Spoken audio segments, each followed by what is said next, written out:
Making It Work. We're thrilled to see everyone here today. You're our readers, you're our subscribers, and we're here to share business stories and perspectives that matter to you. And we're fueled by your support. So thank you. Before we get started, I'd like to extend our gratitude to our Making It Work sponsors. They are Cross Insurance, Harvard Pilgrim Healthcare, and MEMIC. Now I'd like to introduce the Vice President of External Communications at MEMIC, Tony Payne. Tony.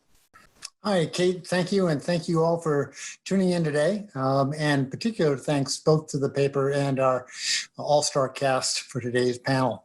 As we said just before we went on, everyone has an interest in real estate. So this is certainly a timely and hot topic. One of the things that we'd love to see, because we're a safety company that happens to sell insurance, is that as so many people are pivoting to work from home, is what does the real estate market do to respond to that in terms of home sales and new construction, in making sure that the venues within a home are safe to work in? That is a particular concern to us because if you're working, you're covered by workers' comp if you are an employee of someone else. So on behalf of our 18,000 policyholders from Kittery to Fort Kent, please share your wisdom and give us some guidance. Excellent. Thank you, Tony. And I see people saying hello in chat. So if you'd like to do that, make sure that you're set to share your comments with all attendees. It's great to see everyone giving us a wave from all over the state. With that, I'd like to introduce the Director of Sales in Maine for Harvard Pilgrim, Bill Barassa. Bill. Hi, Kate. Thank you for the introduction, and thank you again for having me give it a chance to talk about Harvard Pilgrim for just a brief minute. I'll echo Tony's thoughts. Thank you to the Press Herald and yourself and Carol and the rest of the team for continuing to put these together. This is a great opportunity for us to just be here and listen to some valuable information. So thank you. At Harvard Pilgrim, our goal is to improve the quality and value of healthcare to our 83,000 members throughout Maine and the communities. It's never been more prevalent than during this COVID-19 situation. If you've seen me talk before, I've mentioned through our foundation how we've contributed to a number of nonprofits throughout the area, as well as some meal delivery programs. More recently, last week, we announced close to $700,000 to 3 Maine community wellness centers. And those were focused on those who have the need for healthcare, focus on minorities, and again, just those that are most vulnerable in our communities. So happy to do that. Thank you very much, and enjoy this panel. Bill, thank you so much, and thank you to Harvard Pilgrim and to MEMIC for all you do for our community. We're very grateful. This is our last Making It Work before we take a hiatus for July and August. I hope everyone gets a chance to put up their feet and soak in the summer, maybe go for a swim. Going forward, we'd love to hear from you about what content we can present. We'd like to hear what topics you'd like us to tackle, who you'd like to hear from, any ideas that you have. So please take a look at the exit survey that will land on your email inbox and be a part of Zoom. Give us your thoughts. Let us know the good, the bad, the ugly, because we're here to tell the stories that are important to you and bring those ideas to life. So with that, I'd like to begin the discussion and introduce Press Herald Director of Special Projects, Carol Coltus. Carol. Thanks, Kate. Welcome, everyone. As Tony said, everyone is interested in real estate and interested in home sales. It's what people talk about with family and friends and neighbors when there's been a sale in the area. You wonder, how's that going to affect my property? Economists study home sale data because it's an indicator of the general health of an economy. Municipal officials watch it like a hawk because it affects property taxes and how big a school system and where you might need to build new roads. And then investors also are always paying attention because they're looking for opportunities where they can get a respectable return on their money. So for that reason, or those reasons, it has broad interest. And I'm sure that those factors had something to do with Governor Mills deciding to deem home selling as an essential business and allow it to operate during the pandemic. course, there are stipulations and conditions. And so this industry has had to adapt. And that's what we're going to be talking about today. It has been a good run for home selling here in the state of Maine. We've had record-breaking year after year for volumes and sale prices. And from December through February, we're on that trajectory again until the pandemic struck and suddenly everything came to a standstill. But people are still selling homes. They're doing it in a different way. And everything is different. Showing homes, closing homes, getting bids together, the financing, everything is different because everyone is trying to restrict the amount of face-to-face activity as much as possible. So we're going to talk to 4 people who have a combined just about 100 years of experience here. And I don't want to take too much time to go into their individual backgrounds. Just believe me when I say they know what they're talking about. And so we want to talk about how has the industry responded? What do we think is going to happen going forward? And how, if people are willing to sort of forecast, where will we be 3 months or 6 months from now? So with that, let me introduce everyone. We'll be chatting for 30 or 40 minutes, and then we'll take questions from the audience. So let's get right to it. And so I'm going to just sort of go around my little screen here, and we have joining us today. Oh, I should have said, all of these people have had leadership positions with either their regional, their state, or national realtor associations. In addition to that, David Davin, who is the owner and broker with Portside Real Estate Group, has been the presenter on home selling residential sales at the Maine Real Estate and Development Association annual forecasting conference. So that's Dava. Eric Flynn is the owner of Excellence Realty, right? I want to make sure I get that properly. Yeah, okay. Excellence Realty. Tina Lucas is the owner of Lucas Real Estate, and Tom Cole is a broker and a manager with the Better Homes and Gardens Masiello Group, operating out of the Brunswick office. So welcome everyone, and let's just kind of get right to it. I sort of touched on, and our other presenters or speakers have touched on what's happening with the Maine real estate, the landscape right now. It's a low inventory. We have historically low mortgage interest rates right now, and we have heightened interest from out-of-state buyers. We've been writing about that at the Press Herald, and there's been a lot of conversation about that just in general. So I'm curious, is that it? Are those the highlights? What are other factors that are affecting what's happening in Maine's real estate market? And Dava, I'm going to start with you because in our conversation before this event, you described buyers being in a mosh pit right now. So go ahead and what do you think? Have I hit the highlights, or are there other factors? I think you hit the highlights. And first of all, thank you so much, Carol, for inviting me to be here with my amazing colleagues. Awesome to be here. Yeah, I mean, what you described was sort of where we were last year. And then we throw a global pandemic into the mix and the inventory drops. And, we have this mosh pit-like environment where, agents really have to be at the top of their game to really counsel their buyers on how to navigate through this. We're seeing, you touched on it, 1 in 4 buyers right now are from out of state. We're seeing a lot from Massachusetts, New York, DC. So now we're adding, another element of them not being able to come to the state without a quarantine or a negative testing. And so we're seeing a lot of sight unseen offers, very aggressive offers, cash offers from people, that have the means. So it's definitely sort of our typical spring market, just on steroids. Wow. Are you seeing that interest in particular markets, or is that statewide?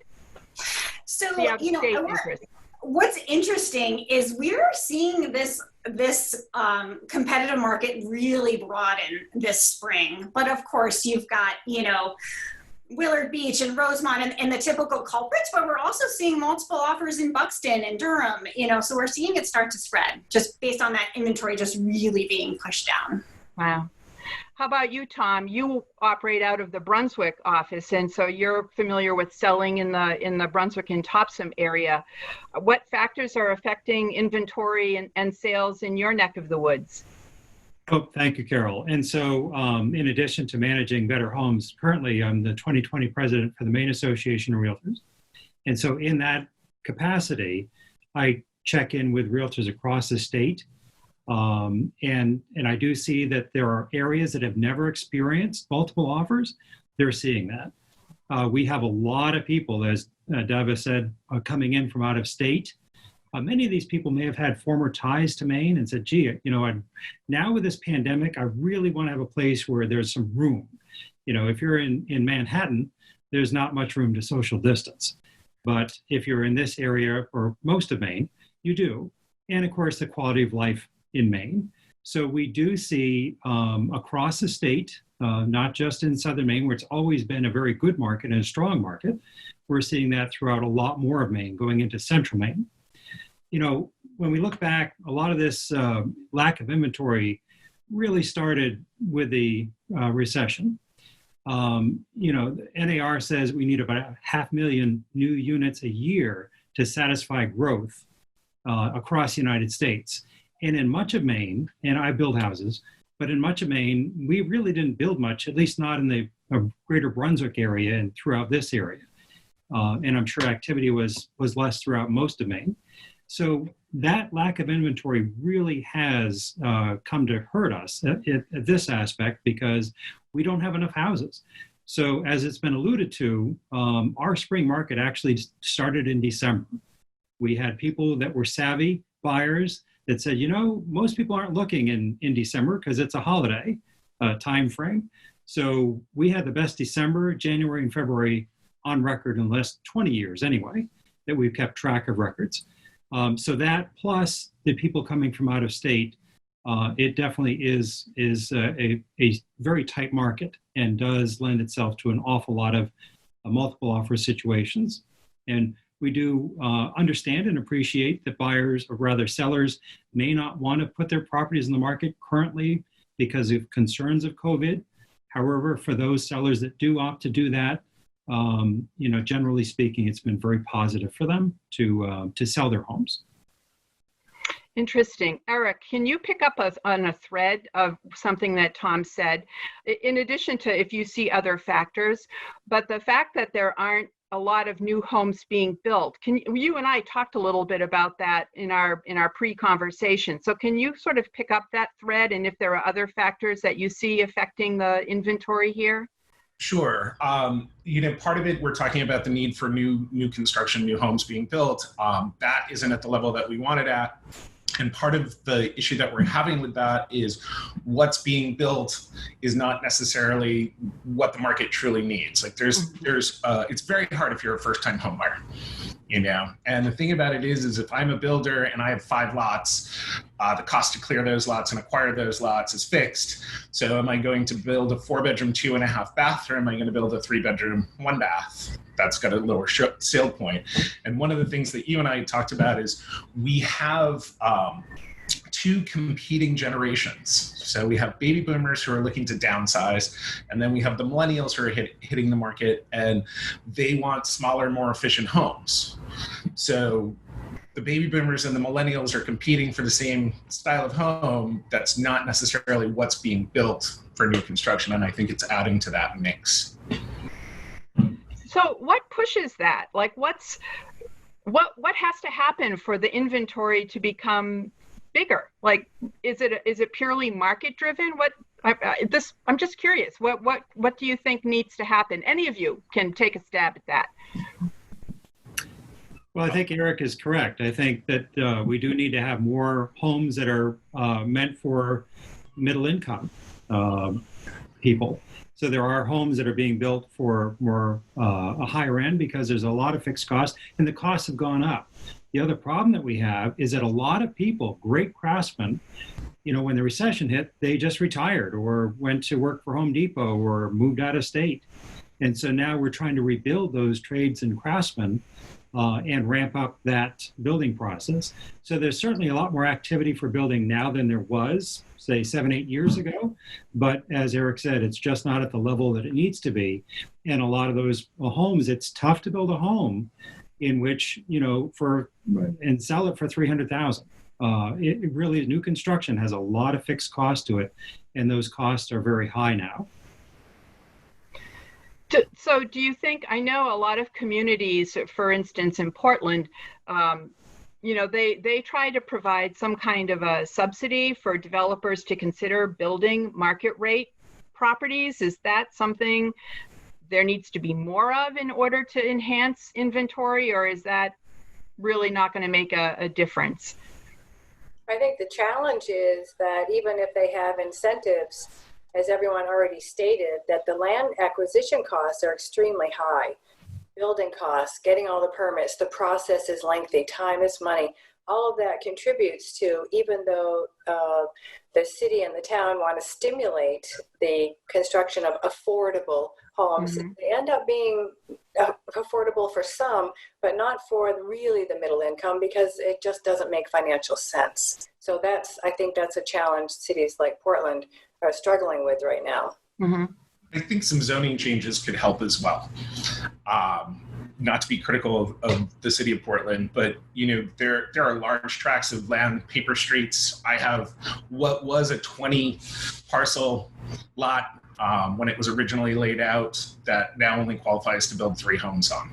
Wow. And so you have all of this space, but if you divide the cost of putting in the road, the water, the sewer, the electric, it's just not feasible to build 3 homes on that parcel of land, So it's one of the things we're talking to them about.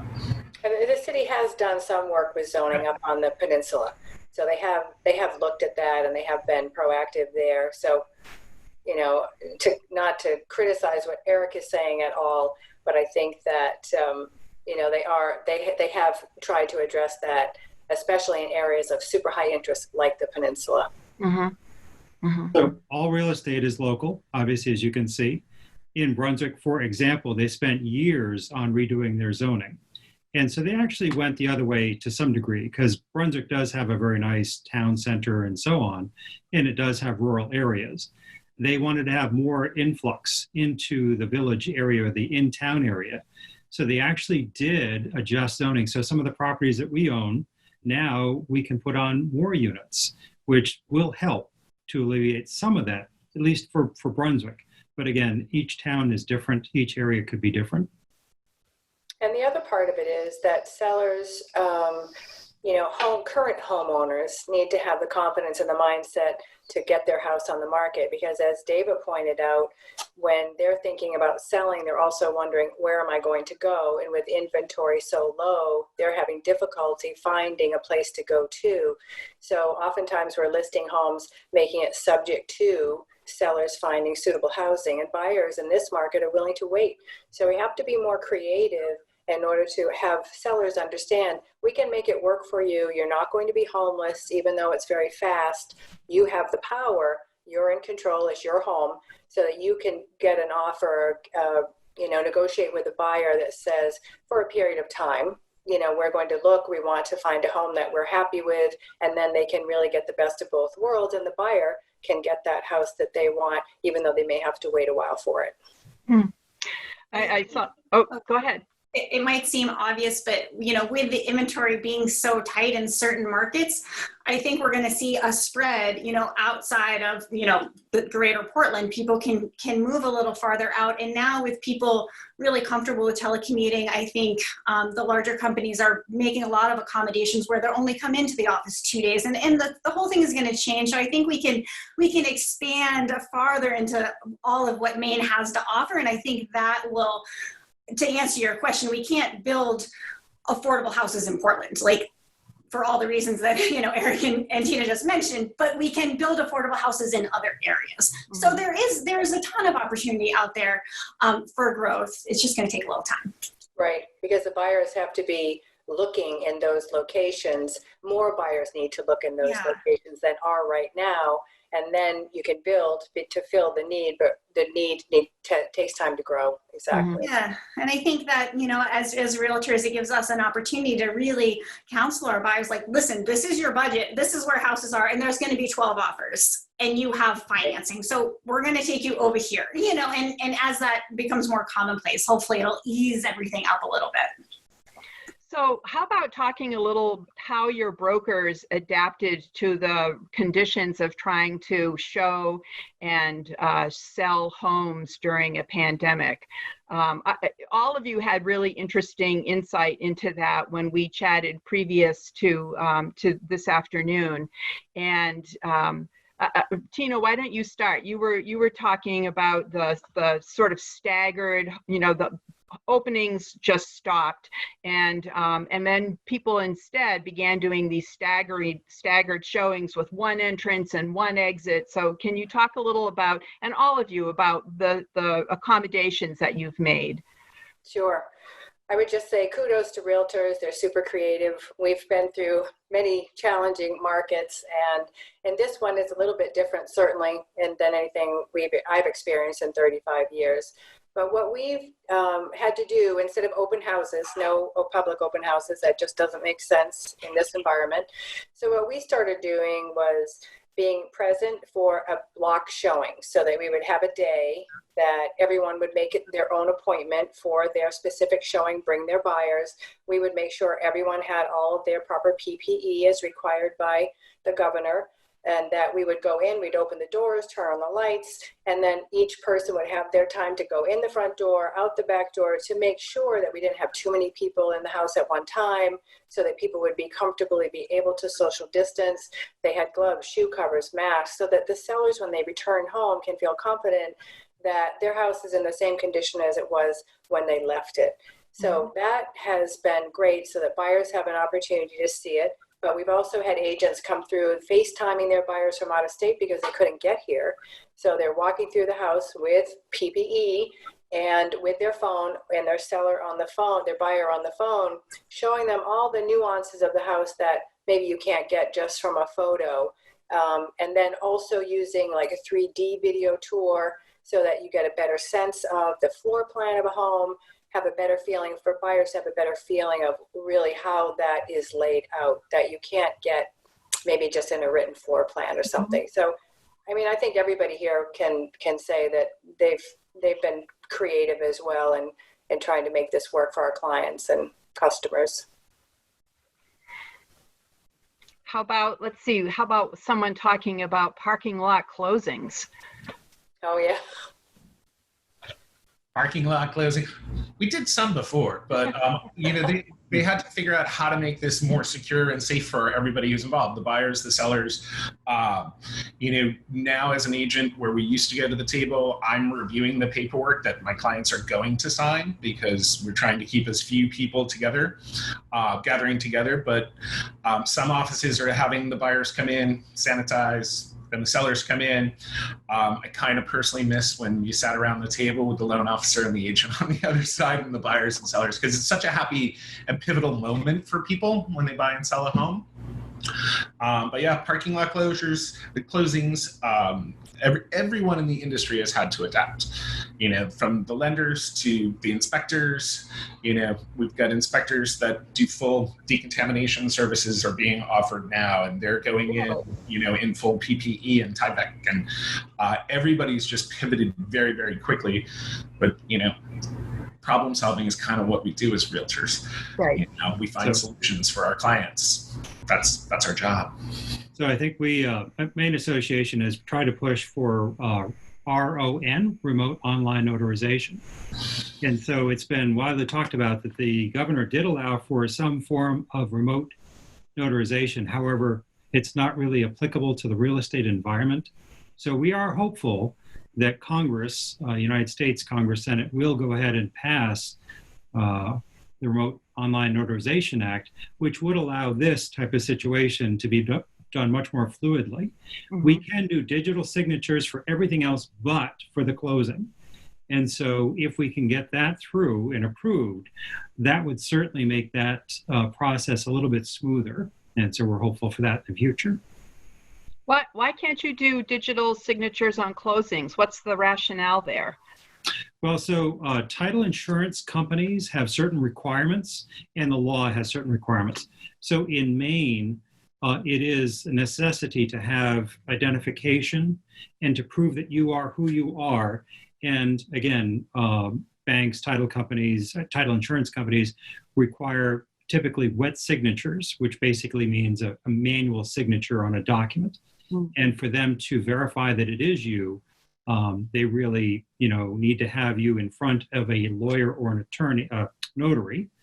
And so, or more FedEx closings, which is what we call FedEx closings, where documents can be shipped if they've been signed in front of a notary out of state or whatnot. But the electronic part of it is something we're missing currently that we could really use to help that. What are the prospects, Tom? Do you have a sense? Will Congress actually do that soon? Well, good question. We don't know. I will mention that we actually did have a chance to check in and do virtual Hill visits with the senators for Maine, Angus King, Susan Collins, and also our Congress people, Shelley Pingree, Jared Golden. And we talked to each of them about this topic, especially the senators, because that's really where it is right now. Mm-hmm. We don't know. There's a number of states that can't do the same thing that we can't do either. So we're hopeful that that act will allow this to happen, because we don't know how long this situation is going to go on for. Obviously, we all hope it ends soon, but in reality, I think we have to be prepared for this to hopefully this act to pass and for that bill to take effect, so we can do this. Ever if, God forbid, we had another type of situation come up at some point in the future similar to this. Maine Association, we've been working on that for a while, getting the online notarization process. So it's been a bit of a challenge, although this pandemic may be a catalyst to help get that done. But what we've been doing right now is my out-of-state sellers, they just get emailed their documents, they bring it to the bank, an appointment with the bank, they bring it to the bank, they sign it in front of a notary at the bank, and then they mail it back. That's the way we've always had to do it anyway. We just have to do it more frequently now because our out-of-state sellers can't get here. I do think that this might be a catalyst for some much needed innovation in the real estate industry. We've, it's amazing. I think someone said it that, realtors are, very creative. We've had a lot of success with an app called earnest.com. So we've had about 60 successful earnest deposits being made by an app. So no more like sending in a check and like getting it. It's just sort of like a Venmo for earnest money. And you can just eliminate that step in the process. So I think we're going to see more and more innovations. I mean, there's very smart people out in, California that are coming up with ways to help us navigate through this as we move forward. So I think that's a really positive way to look at this time and really be the catalyst for a much needed change in our industry. Like Tina said, we've been doing it this way forever. We just, and you're like, why do you do it that way? And Tom's like, well, this is how we, it's time. Well, we've had to do it that way in the past because we haven't had the online notarization. So, but I think that's a good point. And also to David's earlier point about the greater Portland that market expanding to other outlying towns because of the pandemic, because people are realizing I can actually do my job from anywhere, and that they now have flexibility to live maybe in places they've always wanted to live and not have to worry about that commute. So of the strategies that you folks have been talking about, do you think they will all survive once, quote unquote, we go back to normal? I mean, what do you think will be the lasting impact from the way that the real estate professionals have been accommodating and managing doing their work in a pandemic?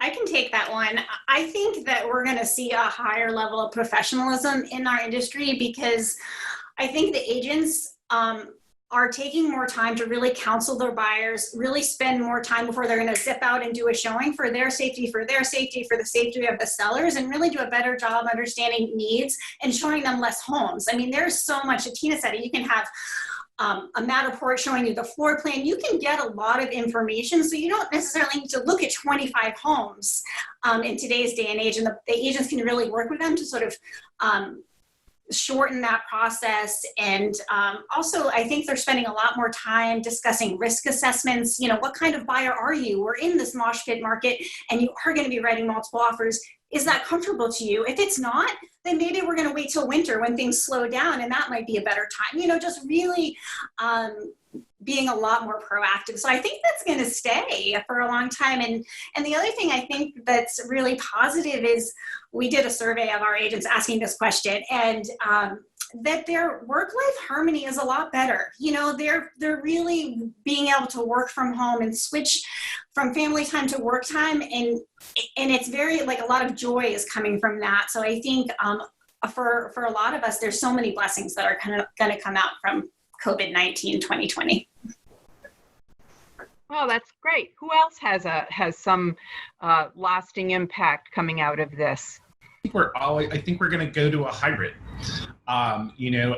Some people are going to want, when things are different, to actually go and physically walk through an open house. I just think the difference will be we'll also be conducting one virtually at the same time for those who aren't there. So I think the technology is here to stay, and it's going to continue. But what we'll see is sort of a blend of the old and the new. And some of the things, Carol, we've been doing all along, that we've been bringing our phones to FaceTime with clients that can't get here because their schedules, can't accommodate them getting here. A lot of these things where, like Tom noted, we're using DocuSign, so we're doing a lot of electronic signatures. I mean, these are things that we've been doing for some time. I think any successful agent is vetting their buyers and talking to them about their needs, because as David pointed out accurately, if multiple offers and not winning that bidding war is frustrating for you, putting it off to another time is probably better, because a lot of buyers are feeling very frustrated right now. They're having a hard time understanding, why isn't my offer being accepted? I have a great down payment, I have great credit, I'm making over asking offer. So that's hard. That's really hard for people. So I think that's going to continue for a while, and it's on us, as we all have, I think, touched on, to help counsel them, to help them educate them as to what the market is, what their options are, and how to make the process as smooth as possible for them. Mm-hmm. So I see some, looking at this, there's a couple things. One is broadband, obviously for educational purposes. I know my kids spent the last half of their year at home.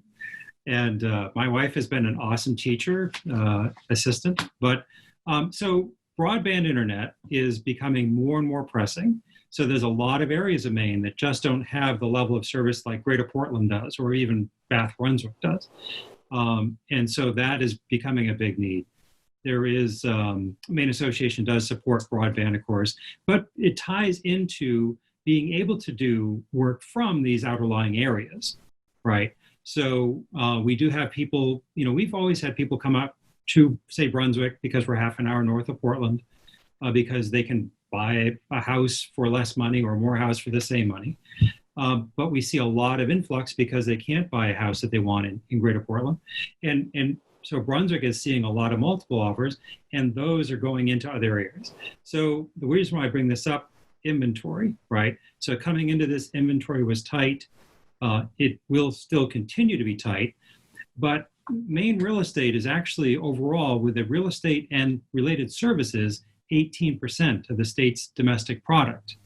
So it really is a driver for Maine. And I think that if we continue to help our clients that we do and keep the process going, it will help us, part of the help of getting out of this period of economic downturn is probably going to be through real estate. So these technologies we're talking about, as you all said, they're going to be here to stay, and probably a good thing. Zoom meetings are great. It necessitated for me meeting with clients of mine that literally live a half mile from my office. And I said, gee, when Brunswick shut down, I said, we'll have to do a Zoom meeting. And it was great. No problem at all. That's the first time I met them was over Zoom. So we are going to use those tools more often and more effectively. Let me ask you a question about the impact of out-of-state buyers. I think historically, at least my assumption has always been that out-of-state buyers are predominantly looking at coastal homes or lakeside homes, vacation homes. But now that people have had 4 or 5 months of working from home, and what you were saying, Tina, they're like, hey, I can live anywhere and do my job. I'm wondering, so the median price for a home in Maine is about $238,000. That's about $100,000 less than the national median price. And $100,000 less than the New England median price, and about $50,000 less than the national price. So I'm wondering, we're already in a market with low inventory. And if 25% of sales right now are going to out-of-state buyers, do you think that percentage is going to go up because property here is a steal for people from other places? I'm just speculating. I wonder what you think of that. That's true. But historically, about 25% of our buyers are from out of state. So that's not been a huge change. And the majority of that 25% are from Massachusetts. So I think we need to see that increase to be able to demonstrate that we have a lot of other new out-of-state buyers that are coming here. But anecdotally, I think that's true, that we should see an increase in that, where people are looking to either move, or they're also looking to buy a home that maybe they want a safe haven if this happens again, that Tom alluded to, and we all know it's very possible that it could happen again, although we hope it doesn't. But they're thinking about, I'm stuck in this apartment in Boston and I have 2 kids and we don't have a yard and we want a yard. So I have clients right now that I'm working with, and they're looking for a place that they're not going to move right away. They'll use it as a summer home, but it will be a home.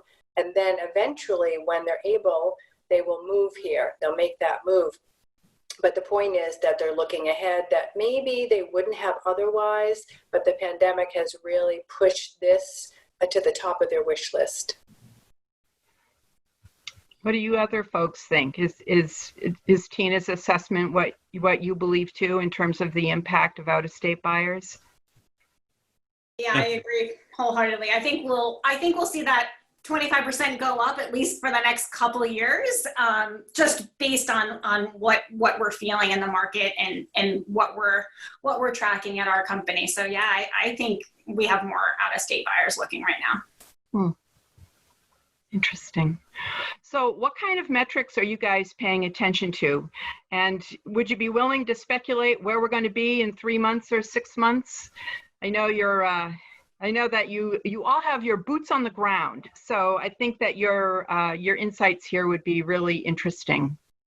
Whoever wants to go first.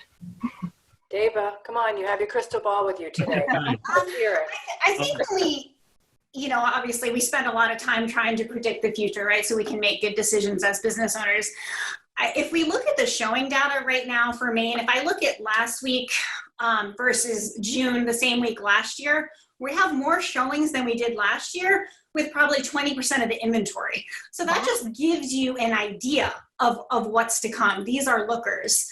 Our absorption rate in Southern Maine is less than 2 months, so that just, we're going to be in this market for a while. When we look, when we look in May, we saw new listings down about 27.5%. When we look at June, over June of last year, we're only down 15%. So that inventory is coming.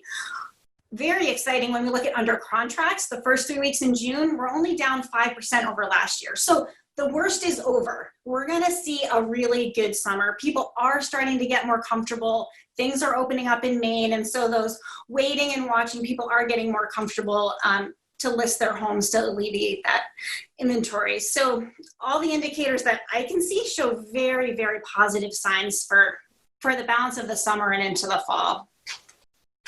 I think we've been doing pretty well. I think we've been doing pretty well in Maine. One of our bellwethers is the NAR economist, Dr. Lawrence Yoon, who we rely on for data. And I think he's reflective of what we're talking about.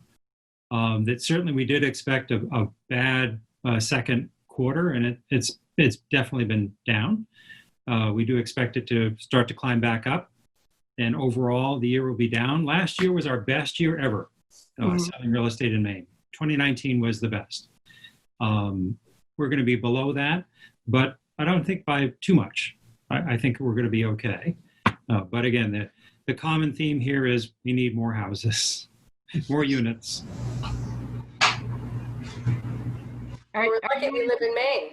We're lucky we live here, right? Because it's beautiful and we have a great quality of life. People want to move here for a variety of reasons. And I think the pandemic has just spurred people on, more people to want to come here. For those of you who own your own agency, are you anticipating revenues to be roughly what they were last year, or that second quarter that knocked you for a loop is going to be felt through the end of the year? Do you have a sense of that? I'm with Dava. I'm very optimistic, and I think that, as I said, Maine, we have a big draw, and I think the attention that we're getting from people around the country and around the Northeast is even greater now. I just think that we'll continue to do well, and I think personally, I would say our company will be as good, if not better, than last year. Wow. Okay. My company is right on track with last year. Really? I have a smaller boutique company, but yes, our numbers have basically been unaffected, but we had an unusually busy winter. So it's kind of hard to see, but I agree with my colleagues. I think that we're going to see a longer summer market and it's going to move out further into the year.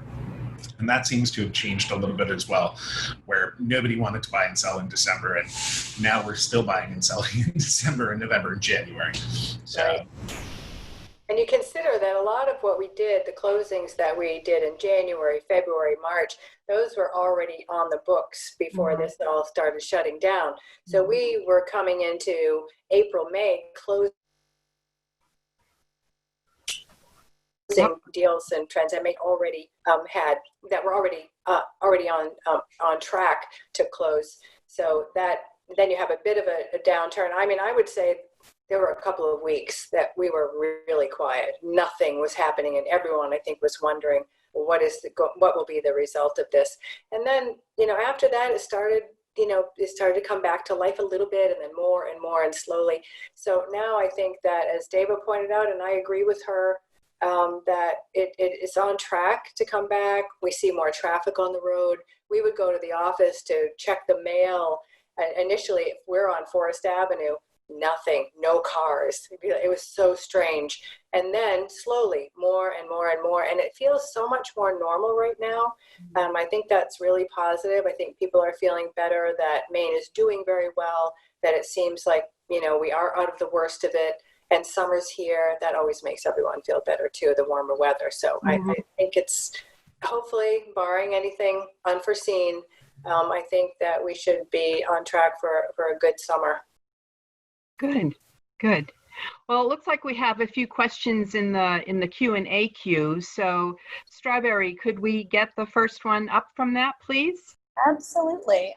So this is from somebody trying to buy waterfront property, cash buyer, no contingencies, and bidding $50,000 over and still not getting the home. Where are these buyers coming from, and what is the value on these places next year and down the road? That's a great question. Where are the buyers coming from? A lot of them are still local. They are still local. It depends on the price point. If it's waterfront and it's high end, we do have a lot of out-of-staters that are coming in and looking for that safe haven, because they have the ability to make the cash offer, make the aggressive offer, as everyone has stated, that they can do it. It's unfortunate and it's frustrating when you're offering over ask and you're cash and you don't have any contingencies. It's hard to understand how possibly you could not get it. But the fact is, people can bid higher, and in multiple offers, you have no idea what the other bids are, and you have no way of finding out, because that's a confidential situation. There are a couple of instances where it couldn't be. Escalation clauses, so that would give the buyer an opportunity to, outbid the previous offer. So that might be a strategy that this particular buyer should use if they're flexible with their price point. and it's largely location driven. We don't know where this particular buyer is looking, if they're looking for waterfront in Cape Elizabeth versus if they're looking in Harpswell or other areas. So if you're in one of the hot spots where everybody's looking to buy, you're going to have bigger competition. Good. Let's take the second question. Kind of a follow-up to that one also. What can buyers do that can position them to be more aggressive in a market like this? Yeah, what do? Do you just say, here's the offer, I'm going to go, or here's the asking price, I'm going to go 20% over? Like, how do you do that? What can you do? Well, when any buyer, typically, we all do a pricing analysis to say, okay, this is what an appraiser probably will appraise the house at. Now, we'll take that normally in a normal market, that'd be fine. We'll take that and say, okay, based on, again, what Eric was saying, location, based on this particular area, you have to just work with your buyers. That's why it's so important to have a good realtor that you're working with, because they can help you, guide you through that process. They may use the tool in the arsenal, like Nava said, which is what's called an escalation clause, which basically says, okay, Carol, you're going to let's say that your offer is whatever. I'm going to offer 5,000 over whatever. So there's a lot of things that could happen, but again, it really comes down to that realtor, that broker they're working with to help them navigate them through that process. So if I understand the example you just gave, Tom, so I make an offer and you offer 5,000 over, but if I have my offer with an escalation clause, it automatically matches the bid that's higher than my own. Is that how that works? Well, so the escalation clause, it depends on how it's crafted. And again, that's why it's important to work with a broker to say, okay, I'm going to offer this much over any other price, net price, up to, and then typically there's an up to clause. Okay. So it may be that somebody says, you know what, at 20,000, 30,000 over asking, I'm out. And maybe somebody else has an escalation clause that brings them above that. With, as Tina was saying, 12 different offers. You really need to have a spreadsheet to break these things down, to go through them. So I have personally several clients that have, even in the Brunswick market, made offers of almost 10% over and not gotten the property.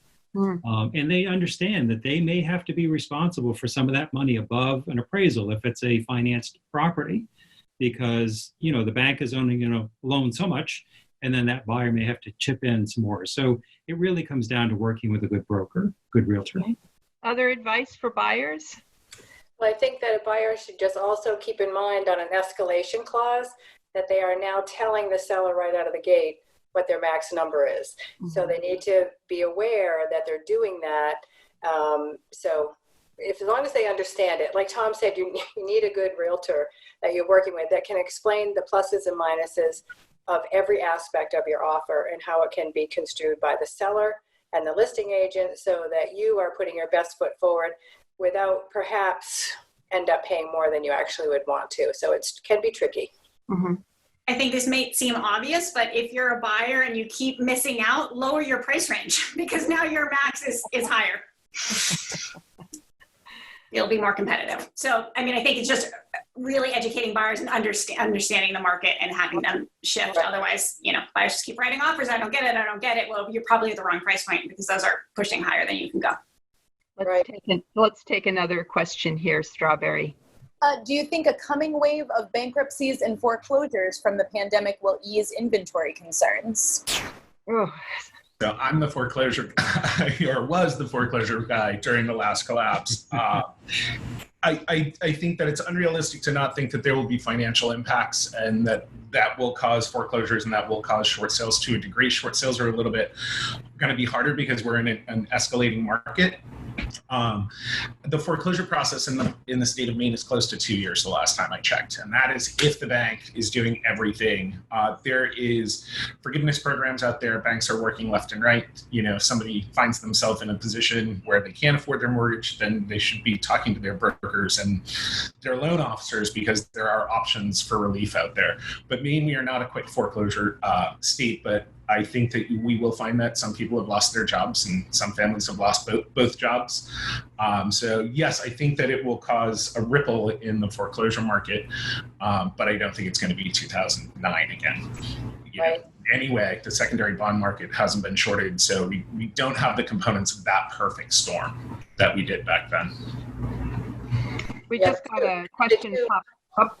Sorry, the main points that Eric said, I think we're the second or maybe the longest foreclosure state in the country. We have the longest process, which can be helpful for people.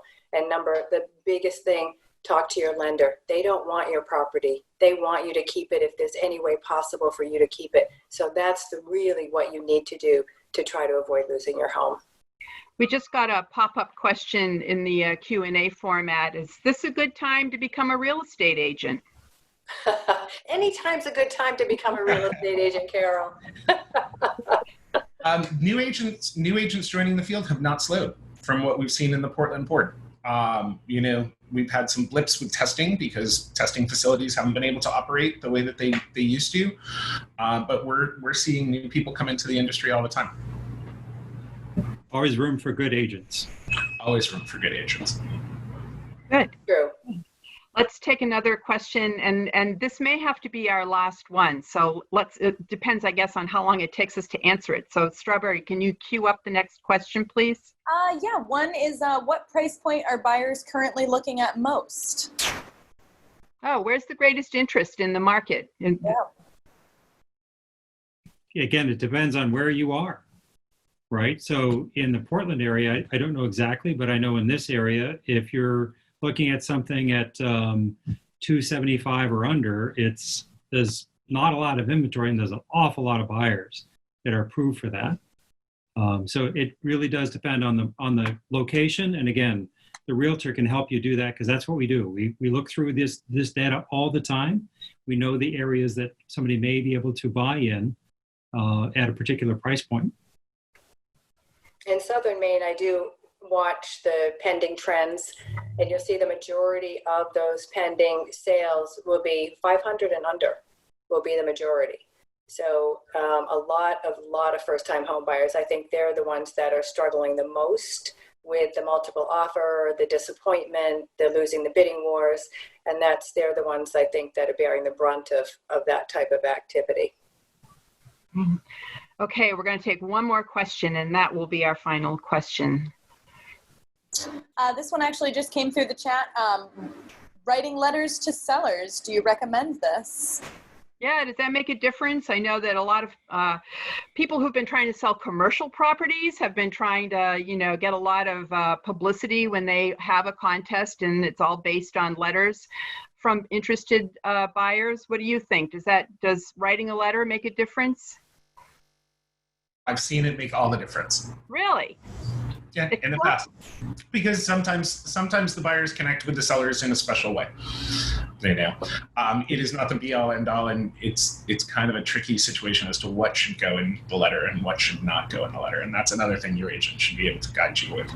Well, there's also something to consider, and that is when a seller is looking at different offers, and if we have an idea, whether it's through a written form or another way, to know just how committed they are to this particular property, that can make a difference. Because if there's a buyer that the seller may have or the seller's agent may have that has an indifference to this particular house, and somebody else says, oh my God, this is exactly what I want, that's a value to the seller because they don't want to go through the process and then have the buyer say, oh, you know what, I think I'm going to go to another property. So I think that could be a benefit of writing a letter. It can be a benefit. I think most people are emotional about their home. They love their home. They've put a lot of themselves into it. So when a buyer expresses how much it means to them, that can matter unless it's a big price differential. Because most people, need the money. And if somebody else is offering $25,000 over asking, but they love your letter and they love you, it's very hard for them to make a decision to not go with the higher price. So it's can be tough sometimes for the seller as well in that situation, but it also can work out. So it never hurts. It costs nothing to write a letter. It never hurts to add it in. And so I think to me, it's always worth it to just put that in with your offer. Great. Thank you. So it looks like we've run out of time. This was a great conversation. Thank you, all of the panelists who joined us today. If we were doing this in our normal venue, the Portland Public Library, in our business breakfast forum, you would hear thunderous applause right now. Everyone would be, whooping it up because everyone, I think, learned something in today's segment. And that's what we try to do. So I really appreciate your time and your insight. I'd also like to thank everybody who tuned in. I say tuned in. I don't know. Is that a boomer thing? But for everyone who logged in, we really appreciate your support, and from our sponsors. As Kate mentioned, we're taking a summer break, so no Making It Work segments in July or August, but you can look at any of them on our Making It Work landing page at pressherald.com. And then in September, we'll resume. We're not sure if we're going to bring back our webinar series or if we're going to do, place-based forums as we did previously. Like many of you, we're figuring it out. But we will certainly continue with our commitment to provide good B2B experiences for Maine's business community. We think it's really important. And so with that, I say, let's hear it for living in Maine. We're finally going to be able to enjoy it this summer because we're all working from home. So I'm looking forward to that. And again, thank you, everyone. And we'll see you in September. Take care. Thank you, Carol. Thank you. Thank you.